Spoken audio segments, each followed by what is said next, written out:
وَإِذَا الْأَرْضُ مُدَّتْ، اور جب زمین پھیلا دی جائے گی. ظاہر ہے زمین کو اذا دکت الارض دکن دکا، کوٹا جائے گا زمین کو، تو بالکل فلیٹ کر دی جائے گی. یہ پوری کی پوری زمین ہی میدان محشر بن چکی ہوگی. زمین جو ہے وہ پھیلا دی جائے گی.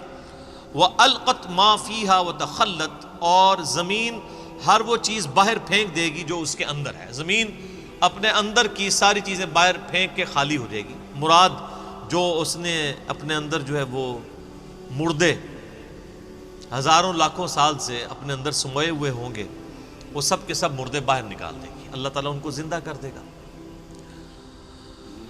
وَأَذِنَتْ لِرَبِّهَا وَحُقَّتْ، اور زمین بھی کان لگا کر اپنے رب کا فرمان سنے گی، اور اسے شایع بھی یہی ہے، اس پہ فرض بھی یہ ہے کہ وہ اپنے رب کی حکم کی طرف لوٹے.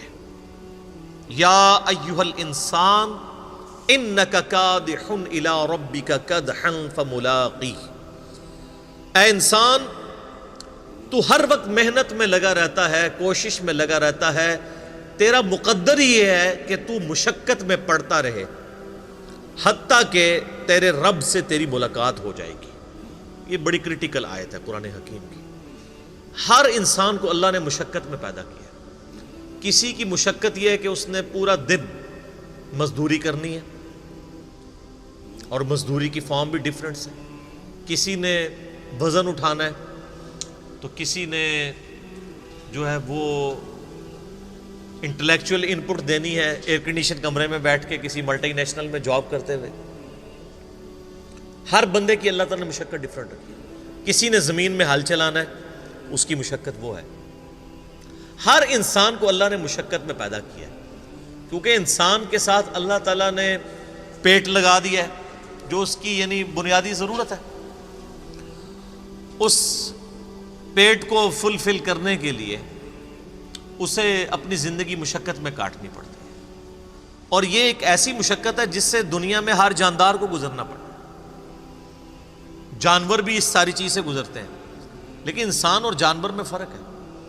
جانور یہ سب کچھ اپنی انسٹنکٹ اور جبلت کے اوپر کر رہا ہوتا ہے، اور انسان کو اللہ نے عقل کا انسٹرومنٹ دیا ہے. انسان جو ہے وہ عقل کے ذریعے حق اور باطل میں تمیز کر سکتا ہے. بکری کا پیٹ بھرا ہو، اس کے باوجود اگر اس کو آپ کسی ایسی جگہ لے جائیں جہاں پہ تازہ گھاس ہو تو وہ ایک دو دفعہ منہ ضرور مارے گی اپنی جبلت کی وجہ سے. لیکن انسان کے پاس عقل کی یہ دولت ہے کہ انسان خالی پیٹ بھی ہو اور اس کے سامنے حرام آ جائے اور وہ خوف خدا رکھنے والا ہو تو اپنا ہاتھ روک لے گا، صبر کر لے گا، حتیٰ کہ زندگی موت کی کشمکش بن جائے وہ الگ بات.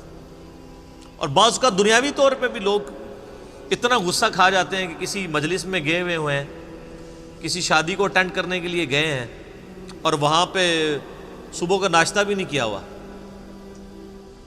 کہ آج جا کے ولیمہ کھائیں گے، اور وہاں پہ کسی کے ساتھ منہ ماری ہو جاتی ہے تو چاہے بھوکا بھی ہو تو وہ روٹی کھا کے چھوڑ کے جو ہے وہ اٹھ جاتا ہے کہ میں نے روٹی نہیں کھانی. یہ انسان کو جو اللہ نے عقل کے ذریعے یہ استطاعت دی ہے کہ اس پہ اس کی جبلت غالب نہیں آتی، یہ سب سے بڑی دولت ہے انسان کے پاس. یہ اسی لیے دی ہے کہ تاکہ انسان گیون سرکمسٹانسز میں بھی خدا کے خلاف، اللہ کے خلاف بغاوت نہ کرے اپنی عقل کو استعمال کر کے.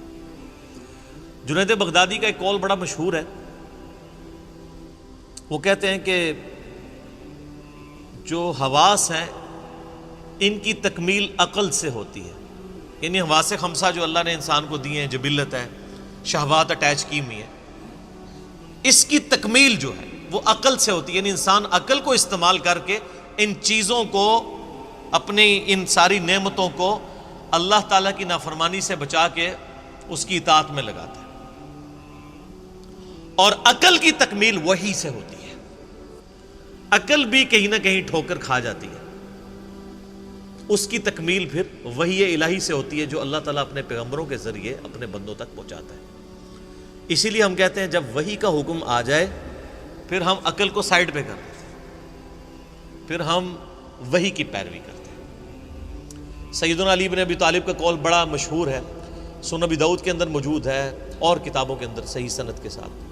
وہ کہتے ہیں کہ اگر دین کو میں صرف عقل کی بنیاد پہ فالو کر رہا ہوتا تو موزوں پر جو مسا ہے یہ تلوے کی طرف ہونا چاہیے تھا، کیونکہ عموماً تلوے گندے ہوتے ہیں، مٹی تو نیچے زیادہ لگتی ہے نا چلتے ہوئے، لیکن وہ کہتے ہیں سنت یہ ہے کہ آپ نے موزوں کے اوپر مسا جو ہے وہ اوپر والی سائڈ کے اوپر کرنا ہے، تو ہم پھر شریعت کو فالو کرتے ہیں۔ تو عقل کی تکمیل وحی الہی سے ہوتی ہے۔ تو ہر جاندار مشقت میں، آپ دیکھیں چڑیا بھی صبح سویرے نکلتی ہیں اور شام کو پیٹ بھر کے خود بخود نہیں بھرتا، ان کو ایفرٹ پٹ کرنی پڑتی ہے، انسان کو بھی ایفرٹ پٹ کرنی پڑتی ہے۔ تو اللہ تعالیٰ ہمارا اے انسان، میں نے تیرا مقدر کیا ہے کہ تو نے مشقت میں رہنا ہے، حتیٰ کہ تو اپنے رب کے پاس آ جائے۔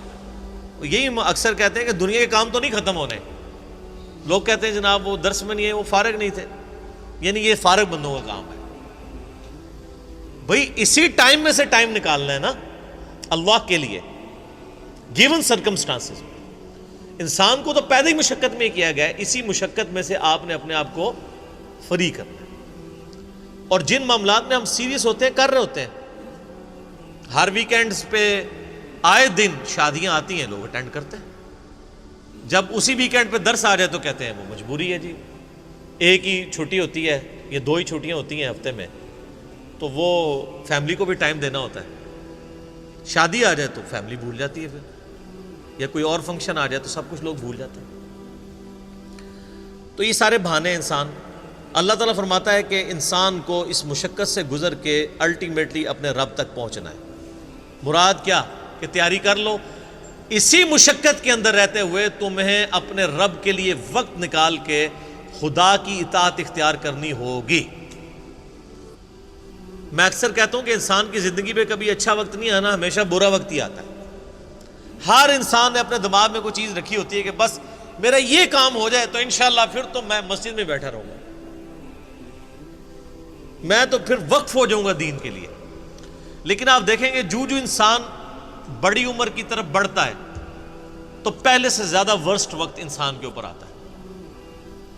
پڑھائی لکھائی میں انسان مصروف ہوتا ہے، کہتا ہے نہیں جاب لگ گئی تو سکون آ جائے گا، جاب کیا لگتی ہے، ماں باپ کو شادی کی فکر پڑ جاتی ہے اور مصیبتوں کا اور پریشانیوں کا ایک نیا دروازہ کھل جاتا ہے۔ اس کے بعد اولاد ہو جاتی ہے تو مزید دلدل میں انسان پھنس جاتا ہے۔ تو انسان اگر اپنے ماضی میں جھانک کے دیکھے تو اکثر انسان اسی رزلٹ پہ پہنچیں گے کہ انسان کا ماضی سکون میں تھا، حال اور مستقبل مشکل در مشکل ہوتے جا رہے ہیں۔ تو لہٰذا یہ تو کیڑا دماغ سے نکال دیں کہ دماغ میں یہ بات کہیں سے نہ آئے کہ کوئی میری زندگی میں اچھا وقت آئے گا تو میں خدا کو رسپانس کروں گا، ایسا نہیں ہونا۔ آندہ آنے والا وقت آپ پہ برا ہی آنا ہے، مصروفیت کے اعتبار سے بھی، رسپانسبلٹیز کے اعتبار سے بھی، کیونکہ اللہ تعالیٰ فرما دیا کہ تیرا مقدر کر دی ہم نے مشقت، اور اسی مشقت میں انک کادح الی ربک کدحا فملاقی، حتیٰ کہ تو اپنے رب سے ملاقات کر لے گا۔ پھر ادھر جا کے گا اوہ ٹائم ہی نہیں ملا، جو مولا علی کا قول ہے رضی اللہ تعالیٰ عنہ علیہ السلام کہ انسان سویا ہوا ہے جیسے ہی مرے گا تو جاگ اٹھے گا کہ یہ کیا ہوا، اصل زندگی تو یہ تھی، اس کے لیے میں نے تیاری کوئی نہیں کی۔ وَلِعَوْذُ بِاللَّهِ تَعَالَى اللہم من احییتہ منا فاحیہ علی الاسلام ومن توفیتہ منا فتوفہ علی الایمان۔